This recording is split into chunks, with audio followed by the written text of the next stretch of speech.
ng ating mga kababayan dyan sa Sugbo. Ano ba ang kanilang mga hinaing masasabi dito sa mga ganap ngayon sa bansa at dito sa pangatlong rally na rin ng iba't ibang grupo sa pangunguna ng INC? Alam mo, Admar, no? Ang mga Cebuanos ay ano na rin, hindi ko ma-describe yung kanilang sentimento in one word, no? Pero parang puno na rin sila at gusto na rin nilang lumabas, no? Kaso nga lang, kung malapit lang sana yung Liwasan or yung EDSA or yung Malacanang, sigurado ako hundreds of thousands of Cebuanos ay nandun na. Kung nasasakay lang yan ng motor or nalalakad yan, nabibisikleta lang yan. At marami na rin, no, ang ating mga kaibigan na nagme-mensahe. In fact, kanina I was in a meeting kasi merong mga nagtatawag din na kung baka pwede daw na magsagawa din ang mga Cebuanos ng kilos protesta in support of the INC-led protest rally dyan sa Liwasan, Admon. Opo.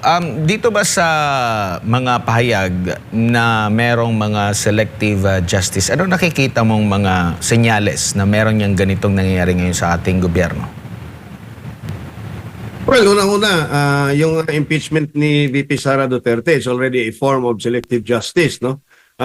For the second time, ay ginawan siya ng impeachment complaints base sa mga unfounded na mga allegations na kung titingnan mo ay ginawa, no? At mas questionable pa ang ginagawa nitong administrasyon na to, especially ni Bongbong Marcos na presidente mismo na isang impeachable officer din. That's a form of selective justice na rin, no?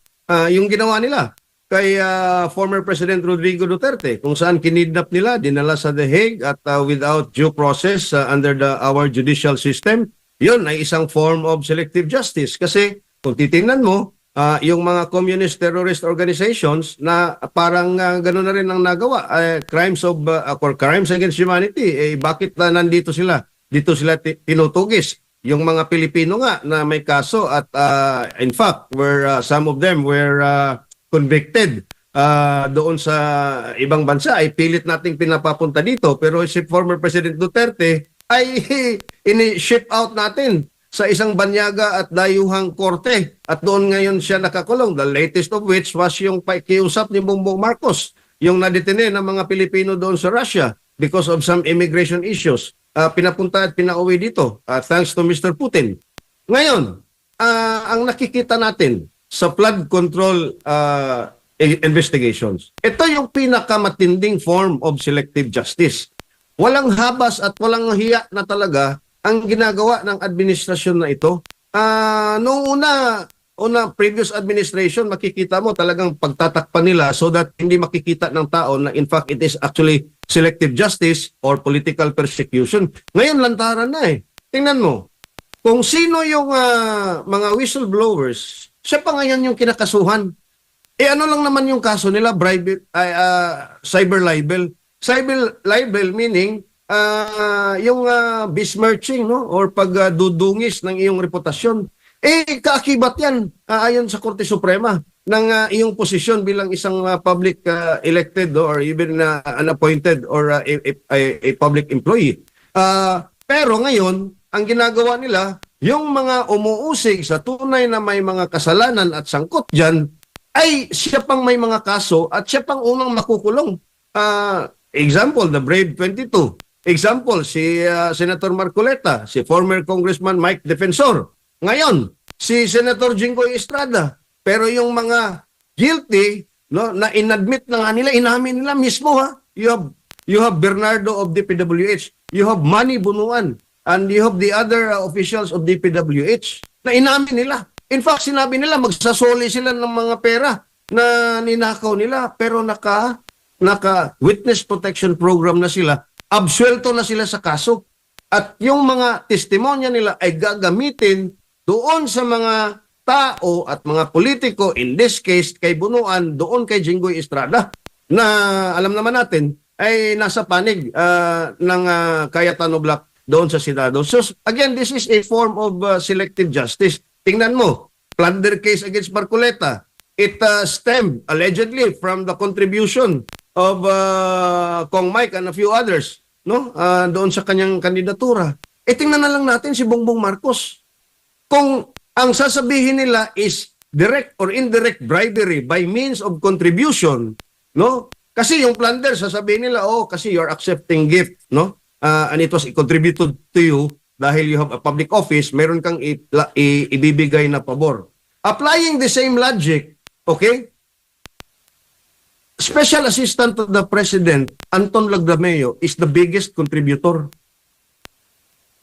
of Bongbong Marcos during the campaign, 240 million.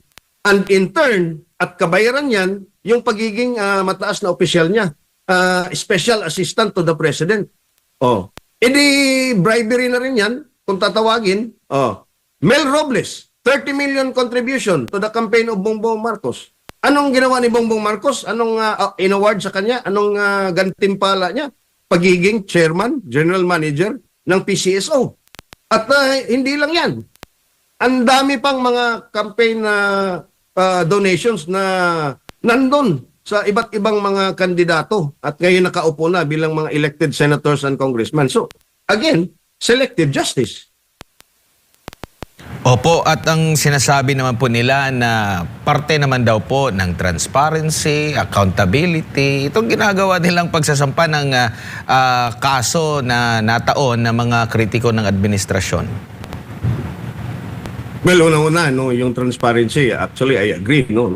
Pero what's sauce for the gander or sauce for the goose should also be sauce for the gander. Apply natin yung transparency and accountability sa lahat. Huwag natin na pagka kaalyado mo, walang transparency, very opaque, no? Pero pagka kontra mo sa opposition, gusto mo magde-demand ka ng transparency. Look at what's happening now doon kay VP Sara sa kanyang impeachment complaint. Sabi nila, this is for accountability, this is for transparency. Ano yung confidential at intelligence fund ni Bongbong Marcos? Nakikita ba natin paano na ginasta yun? Now, we have to congratulate the Vice President for the 4th straight year. She already, again, received an unmodified opinion from COA. And I think this is unprecedented sa opisina na yan and even all the other offices of government. At ngayon siya yung i-impeach, no? Kaya transparency, Admar, para lang yan sa kanilang pamamaraan to weaponize the law and to weaponize the language, no, against their political opponents. Napag-uusapan yung transparency, 8 daw po, sinasabing 8 doon sa tinaguriang Brave 18 ang gagamitin yung salaysay sa paglaban po dito sa pag-case build-up laban kay dating Speaker Martin Romualdez, no? Gagamitin din naman pala sa tingin niyo po, bakit hindi kaya naging malaliman din ang investigasyon lalo na dito po sa Senate Blue Ribbon Committee ukol nga po dito sa mga alegasyon na ito ng tinaguriang Brave 18 plus 4 pa ata by EB? Yun na nga una dyan, actually dalawa. Ang sinabi ni nung meron silang final at nabasa ko yung complaint noon, nung nag-apply ng precautionary hold departure order yung ombudsman sa Sandigan Bayan against Martin Romualdez, dalawa sa Brave 18 ang ginamit na as part of the testimonial evidence, no. Ngayon meron daw na 8 na, no. At ang sabi nga ni Deputy Ombudsman Miko Clabano, pati nga yung testimonya ni former DPWH Secretary Manny Bunuan, kaya nga na-admit siya doon sa Witness Protection Program, is to nail down Martin Romualdez. At sabi nga ni Miko Clabano, I have to borrow his words, historic daw yung ikakaso nila against Martin Romualdez. Kaso, Admar at mga kababayan, hindi lang si Martin Romualdez ang tinuturo ng Brave 22 sa kanilang mga affidavits. No? Andon din si Sandro Marcos, andon si Bongbong Marcos, andon si Saldico, andon si Chis Escudero, andon nga si Senator Villanueva. At sabi nga ni Boying, 2 linggo na lang, ipapile na nila yung kaso ni Senator Villanueva. Anong ginawa nila? nung nasa kanila na ang DOJ resolution, i-dismiss nila. At ngayon ay nagko-conduct sila ng panibagong preliminary investigation doon sa kaso ni Senator Villanueva. Ganon din kay Chis Escudero. Sabi nila, hinug na, ipafile ng Mayo. July na tayo, wala pang na-ipafile na kaso against Chis Escudero. Meaning to say, klarong-klaro, hindi na tayo magmamangan pa, talagang yung kakasuhan nila, pagka wala ka sa kanilang panig, pag bumaliktad ka, tulad ni Chis Escudero at tulad ni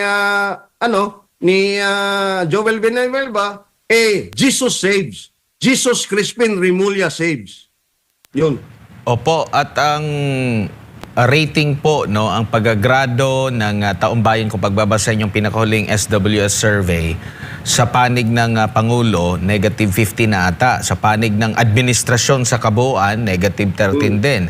Pero yung grabe na ang talagang akusasyon laban sa kanya, ang pangalawang Pangulo, do may pagbaba kung ihahambing mo sa mga nakalipas, pero nananatiling siya ang pinakamataas sa lahat ng mga matataas na opisyal ng gobyerno. Parang baliktad ata kung ang siniserbisyohan nitong mga kritiko ng pangalawang Pangulo ay ang taong bayan, batila iba yung kanilang pananaw sa pananaw ng taong bayan. Yun na nga, Admar, no? Dapat kasi ang pinapakinggan nila ang totoong sentimento ng taong bayan. In fact, ako, I do not believe in those surveys, no? Pinapading pa nila yan, eh. Yung kay Bongbong Marcos, I really believe na yung kanyang personal, no, as a president, no, hindi lang yan negative 15, nasa negative 20 plus na yan. Yung kanyang administrasyon sa kabuuan, hindi na yan negative 13. I think it's near the negative 20 or even more, no? At yung kay BP Sara naman, I do not think it's just plus 34. I think it's more than that. Kaya nga lang, bayaran yung mga survey firms din naman dyan para lang maidugtong nila yung kanilang naratibo na para may semblance na bumaba yung ratings ni Inday, ay gagawin nila at gagawin. Pero they cannot fool the entire nation.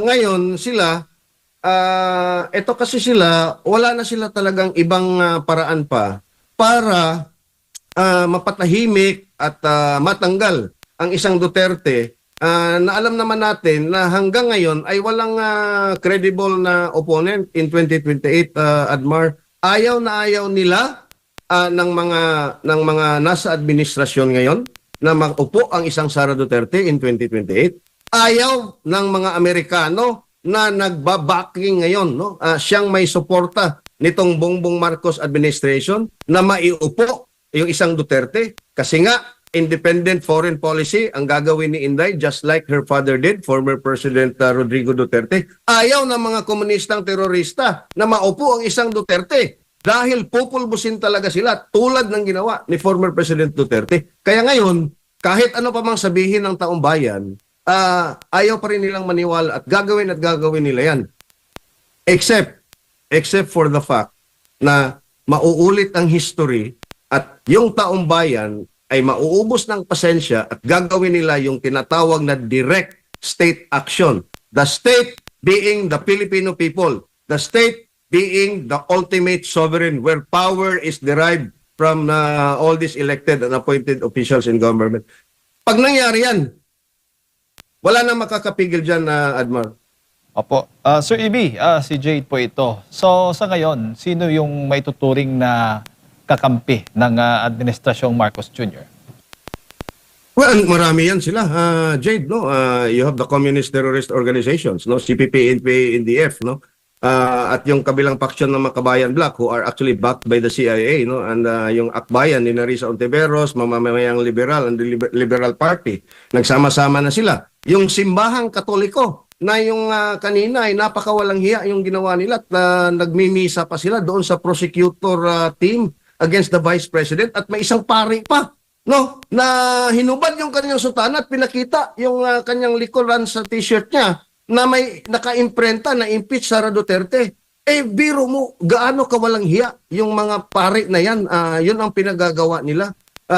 Pero ngayon, kasi ilang beses sila nagrarally-rally, yung White Ribbon, yung Tindig Pilipinas, yung trillion peso. Ilang libo lang yung nakamap nila ng mga tao doon, pero pag Iglesia ni Cristo na ang naglilid, o tingnan mo, o ngayon, yung January 13, 2025, million yun. Yung November 2025, ganun din. Ito ngayon, hindi natin alam, baka ito ay lalakas pa ang momentum nito at mag-i-intensify pa ito. At alam mo naman, Liwasan Bonifacio is napakalapit lang sa Malacanang at wala dito si Bongbong Marcos. No? Hindi natin alam. Tao na magdidesisyon dyan, Jade. Opo, pero nakikita ho ba ninyong natatakot ang gobyerno dahil sa pagtitipong ginagawa na ito ng ating mga kababayan? Well, yes, no. Natatakot yan. Tingnan mo yung kanilang pagiging lenient. Yung mga police, very, very lenient. No?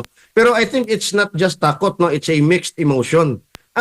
Siguro yung mga opisyal, no? Lalong-lalo na, halimbawa, yung LTO, yung LTFRB, no? Naglabas na ng statement. Pinapatawag yung 34 operators, no? Para ng show cause, no? Na bakit hindi nila i-suspend yung kanilang franchise dahil nga hindi inano yung ruta dahil sumali sa rally, no? Yung mga ibang mga heads ng mga department sumusunod, pero yung men on the ground implementing the orders, makikita mo yung kanilang leniency. Probably hindi lang takot, pero ang sentimiento nila kahit mga pulis, mga LTO personnel ay pareho din sa mga taong bayan dahil sila din ay biktima at alam nila na yung pera nila, yung buwis na binabayad nila bilang isang ordinaryong empleyado ng pulis, militar, LTO, LTFRB o ng bürokrasya ng ating gobyerno ay ninanakaw din. Membro din sila ng PhilHealth kung saan binalahura yung pondo. Kaya ako naniniwala na although hindi takot at sentimento, sympathy, simpatya. Kaya ganun na lang and then the INC in fact is an orderly organization. So ilang beses nang pinakita nila. So probably out of respect din sa Iglesia ni Cristo. So parang ganun at hindi siguro din takot. May pag-aalanganin din naman siguro yung especially yung cabinet level and especially Bongbong Marcos, no? Kasi it has been proven time and again na pag yung INC ang kumikilos at organisa ng ganitong mga uring pagkilos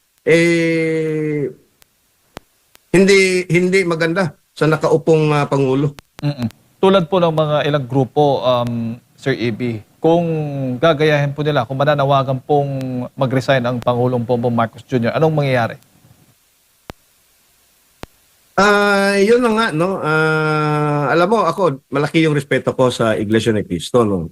Even if ako talaga, personally, ang panawagan ko talaga ay dapat bumaba na si Bongbong Marcos. For the 4 years na isang presidente siya, wala siyang nagawang mabuti. In fact, nilublob niya sa kahirapan at sa problema ang ating bansa. Kaya the most honorable thing that he can do is actually to resign and give up his post. Sabihin niya, makinig siya sa manang niya na si Senador Amy Marcos noong Nobyembre na sa isang rally din ng Iglesia ni Cristo na sinabi ng kanyang ate na si Senator Amy, uwi na tayo. Pahinga ka na. Kasi yung mga taong nakapalibot sa iyo, Bongbong Marcos, ay walang concern sa iyo. Wala silang pakialam sa iyo. Ang pakialam lang nila ay kanilang mga bulsa at kanilang mga personal interest. So dapat, yun ang pinaka-most honorable thing if there is one thing that he can do na magiging honorable. Pero I do not think he will do that. And I respect the INC na hindi sila nananawagan ng ganon. Kasi nga, pwede rin nila, alam mo naman itong administrasyon na ito, mahilig to bend the law. Baka i-bend the law na naman nila at pag mayroong nananawagan dyan na BBM resign, kakasuhan ka ng inciting to sedition or inciting to rebellion. Sa ngayon, talagang tali yung kamay ng mga nasa posisyon ngayon at takot din na baka sila ang masampulan at baka sila ang makasuhan pag hindi nila tinupad yung order ng nakakataas sa kanila. Opo, una nang sinabi ni Pangulong Bongbong Marcos Jr., kaugnay nga doon sa mga nananawagan na siya mag-resign, na hindi po siya magre-resign dahil hindi po niya tatakbuhan daw itong mga problema ng bansa. Yes, no? Narinig ko yon at pero he has no clue. Alam mo yung bata na may kasalanan, at hindi niya alam na may kasalanan pala siya at sasabihan ng nanay o sa tatay, do not do that again, masama yan, wag mo, at nakatulala lang siya. Ganon yung reaction ni Bongbong Marcos. In fact, during his trip to Canada, merong isang media personality or media reporter doon at tinanong siya ano yung masasabi niya tungkol sa ginagawang rally ng INC. He actually has no clue. Sinasabi niya, hindi daw siya makakikita ng rason. Pangulo ka ng Pilipinas. Hindi mo nakikita yung GDP growth rate natin, lowest in 20 years at 2.8%. Forecast lang natin in 2026 is 4%. FDI nasa negative 42%. We are now in a stagflationary environment. Unemployment rate pumalo sa 4 point something percent in the last quarter of 2025. Yung ating piso bumagsak against the US dollar. Worst performing stock market yung PSE in the whole world. At lumobo yung utang natin. It's almost 65% to GDP. We are now in a deficit spending pattern for the last 4 years. And now, 7.2 trillion yung proposed budget for 2027, higher by about 600 billion. Pero tingnan mo, yung winaldas doon sa flood control project is almost 600 billion. Kung ikaw ay na-curb mo at napahinto mo yung kurakutan doon sa flood control, you don't need to add it. You just have to stop the corruption of the 600 billion. Di mo na kailangan magdagdag, pero nagdagdag pa rin sila. Meaning to say, disconnected, disjointed, at wala talagang alam itong Bongbong Marcos na ito, Shane. Opo. Sir AB, may iba lang ako ng topic. Pero I mean, may kaugnayan pa rin to sa leadership ng Pangulong Bongbong Marcos Jr. Itong mga krimen, no? Mga karahasan, serye po ng mga karahasan na nasasangkot po yung mga kabataan. Sa katunayan nga, bago lang, ngayong araw, kung hindi ako nagkakamali, meron ding parang threat, may ulat po dyan na banta ng pamamaril sa isang paaralan dyan po sa Cebu City na iniimbestigahan pa. Ano po yung tingin po ninyo dito?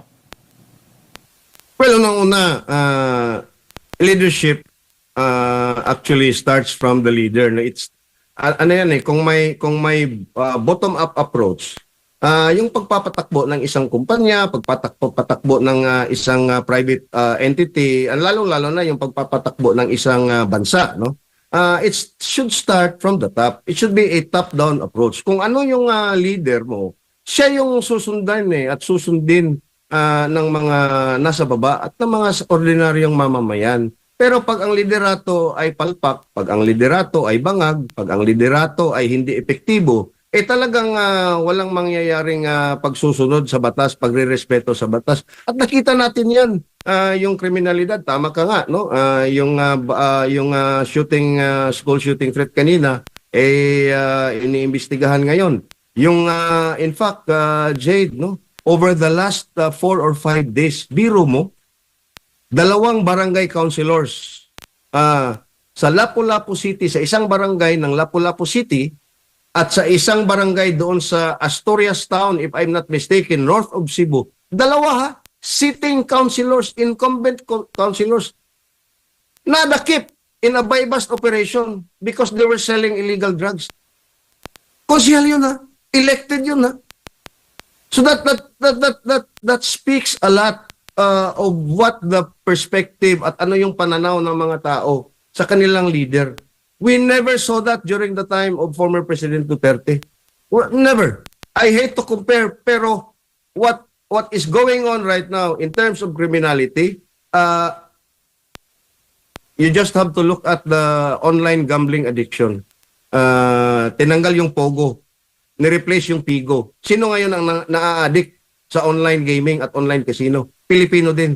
Kahit yung nasa tricycle driver, kahit yung mga naglalabandera, na-addict. Di ba? Opo. Siguro, Sir AB, huling mensahe na lamang po ninyo para sa ating mga kababayan na nanonood po sa mga oras po sa inyo. Ito lang po, no? It took 2.5 years, no, after the death of Ninoy Aquino in August 21 of 1983. Until napatalsik yung rehimen ng previous Marcos, no, yung Marcos Sr. in February 25 of 1986. Pero iba yung sitwasyon noon, iba rin ang sitwasyon ngayon, pero may mga parallels, no? Kung hindi man ito'y magiging ang ginagawa ng INC ngayon ay magli-lead into that, no? Maybe this is the beginning of the end for this administration. Now, whether it's extra constitutional or will it stretch to 2028, we have to be vigilant. At yung mga nasa Maynila, pag kayo po ay pwede kayong pumunta doon, sana po ay pumunta kayo kahit ano yung relihiyon mo, kahit ano yung political ideology mo. Kung gusto mo talaga na managot yung dapat managot, ay puntahan niyo po yung rally sa Liwasan at ipakita yung suporta because yung snowball effect, no, at yung magnitude of our disgust from this government ay makikita lamang yan kung nagpapakita din tayo sa ating mga numero. And hopefully, kami po dito sa Cebu, we could also do a smaller thing in support of what INC is doing doon sa Liwasan, Jade and Advan. Sige nung Ibi Hugalbot, nakasama natin ngayong gabi. Daghang salamat, Sir Ibi. Sa ulitin, ingat po. Daghang salamat, Amping, Admar and Jade. Nanawagan si dati